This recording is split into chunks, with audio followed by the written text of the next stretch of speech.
Bharatiya Janata party के राष्ट्रीय अध्यक्ष का नाम, बल्कि कहें कि इस नाम की पहेली इतने दिन से उलझी हुई है कि अब लोगों ने इसकी चर्चा करना भी छोड़ दिया है कि कौन हो सकता है, कौन हो रहा है, किनके नामों पर विचार हो रहा है। जितने संभावित नाम हो सकते थे सबकी चर्चा हो चुकी है और सब चर्चा से बाहर जा चुके हैं। मैंने अपने पिछले वीडियो में कहा था कि जिन नामों की चर्चा हुई है उनमें से कोई नहीं होने वाला है, और मैं अपनी उस बात पर अब भी कायम हूँ कि जितने नाम चर्चा में आए अध्यक्ष पद के लिए उनमें से शायद कोई नहीं होने वाला है। नाम, मुझे जो जानकारी मिली है उसके हिसाब से नाम तय हो चुका है, और नाम जो तय हो चुका है वो ऐसा नाम है जो संघ को भी मंजूर है और भारतीय जनता पार्टी के राष्ट्रीय नेतृत्व को भी मंजूर है।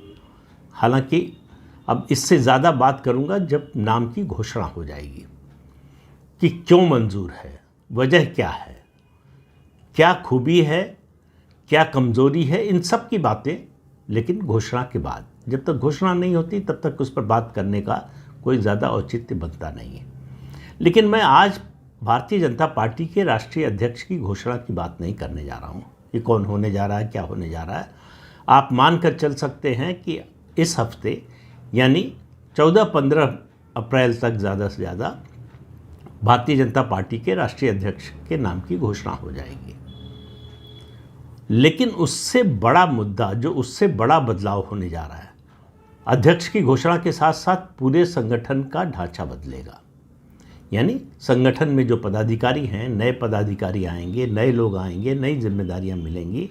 उसके अलावा याद रखिए कि 9 जून 2024 को तीसरी बार प्रधानमंत्री के रूप में शपथ ली थी नरेंद्र मोदी ने।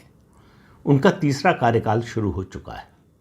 लेकिन जिसको कहते हैं ना कि वो काम, भले ही उन्होंने तीसरी बार शपथ ली हो, लेकिन ऐसा उस समय का जो माहौल था, वातावरण था, उससे लगता था कि बड़ी जल्दी जल्दी में सब कुछ हुआ, इत्मीनान से नहीं हुआ जैसा 2014 और 2019 में हुआ।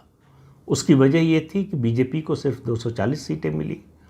बीजेपी के विरोधी जो इंडिया अलायंस है वो लगातार लगा हुआ था कि उसको सरकार बनाने की कोई गुंजाइश दिख जाए, और उसको गुंजाइश का एक ही तरीका नज़र आता था कि भाजपा के जो 2 बड़े सहयोगी हैं, तेलुगु देशम पार्टी और उसके अलावा जनता दल यूनाइटेड, ये दोनों बीजेपी से टूट जाएं, और इन दोनों पार्टियों के नेता चंद्रबाबू नायडू और नीतीश कुमार बिल्कुल चट्टान की तरह प्रधानमंत्री नरेंद्र मोदी के साथ खड़े रहे।